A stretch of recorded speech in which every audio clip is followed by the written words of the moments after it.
저는 40대 후반의 남자고 수도권에 살고 아내와 아들, 딸 하나씩 있어요.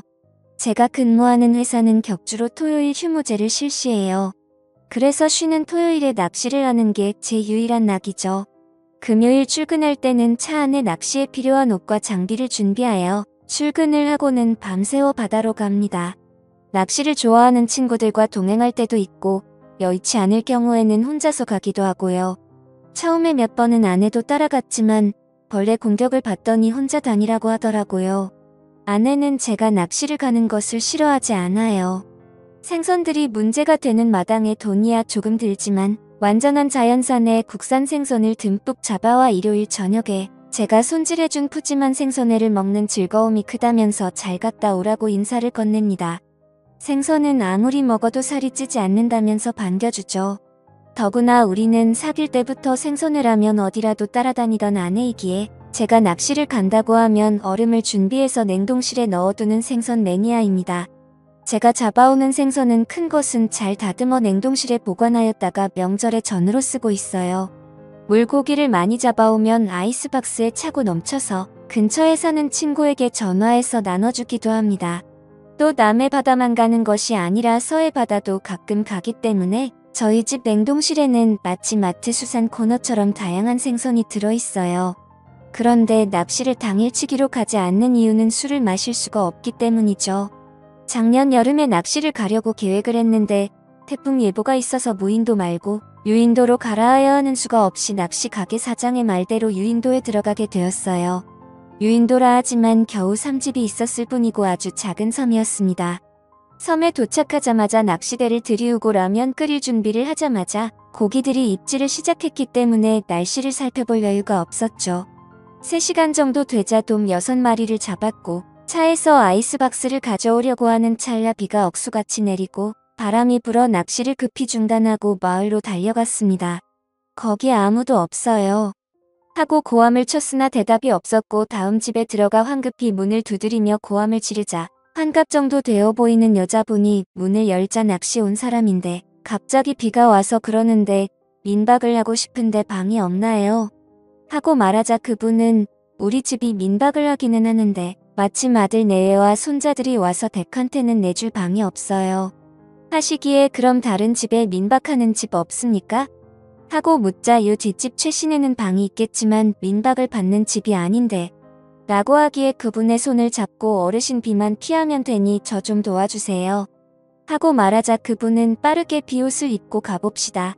하며 앞장서기에 저는 조마조마한 마음으로 그분의 뒤를 따라갔습니다. 최씨 있어요. 하고 말하자 제가 부를 때와는 달리 바로 문이 열리며 네. 하고 대답하더니 같이 온 저를 보고는 고개를 숙이자 최씨도 알다시피 우리 집에는 아들이 와서 남는 방이 없고 저기 사랑채에서 오늘 하루만 방 내줘요.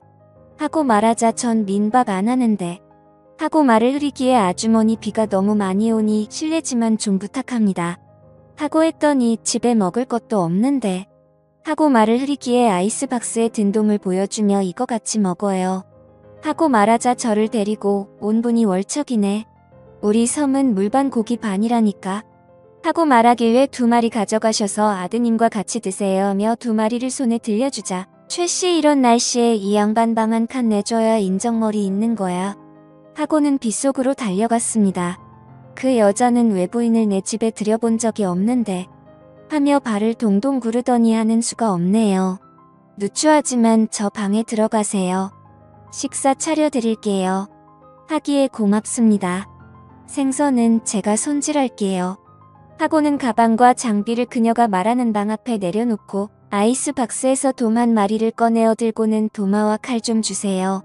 하고 말하자 그녀가 부엌으로 가더니 가져와 주기에 다듬어 포를 뜨고 뼈와 머리를 손질해서 이것으로 매운탕 끓여주세요. 하고 말하자 수줍은 듯이 받아들고 생선을 깔끔하게도 잘 다듬으시네요. 하고는 부엌으로 들어가더군요. 생선을 다 다듬고 비누로 비린내를 제거하고 세수를 하고 방에 들어가 담배를 한 개비 입에 물고 잠깐 쉬고 있는데 집주인 여자가 정갈스럽게 차려진 밥상을 들고 와서 같이 드시죠. 하자 그녀는 얼굴을 붉히며 전 제 방에서 먹을게요.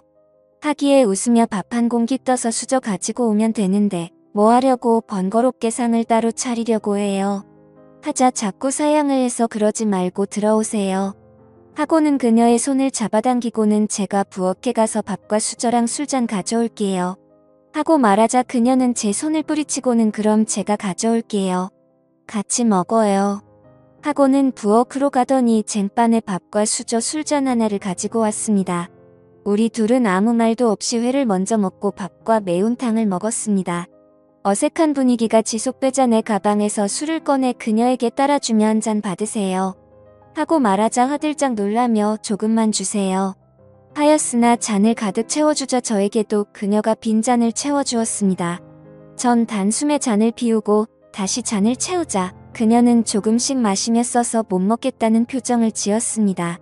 처음 와보는 낯선 섬에서 낯선 안악과 같이 마주 앉아 폭우가 쏟아지는 밖을 보며 술을 마시니 색다른 분위기에 술이 술술 잘 넘어가더군요.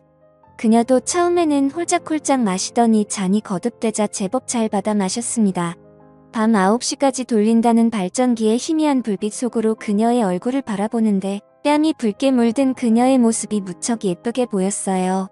그녀와 저는 술이 점점 취해갔고 누가 먼저라고 할 것도 없이 사고를 치고야 말았습니다. 그리고 나서 한참 후 그녀와 대화 중에 알게 되었던 사실이 있었죠. 팔베개를 해줬더니 제품에 안기며 자신의 이야기를 하기 시작했습니다. 22년 전에 결혼을 해서 아이 하나 낳고 잘 살았는데 작년에 남편이 혼자 배를 타고 나갔다가 안 돌아와 해경에 신고를 했고 수색을 한 결과 남편이 탄 배는 뒤집혀 있고 시신은 결국 못 찾았다고 하더군요. 그녀는 갯벌에 나가 조개나 낙지를 잡아서 판 돈으로 육지에 유학을 간 아들의 대학 등록금을 보내주고 있다고 하였습니다. 그녀의 사정이 너무 안 됐기에 비상금으로 가지고 간 돈을 전부 털어 그녀의 손에 쥐어줬고 그녀는 이러지 않아도 된다라고 말하면서 한사코 거절하였지만 억지로 주었습니다.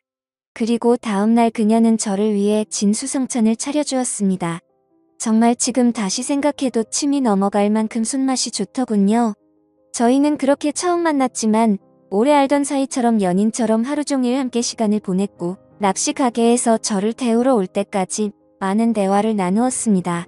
이후 제가 섬을 떠나는 배를 타자 그녀에게 인사를 하는데 매우 아쉬운 표정으로 눈물이 글썽거리며 나를 바라보고 있더군요. 저는 그녀에게 말했습니다. 이제 자주 올 테니 그렇게 아쉬워하지 않아도 된다고요.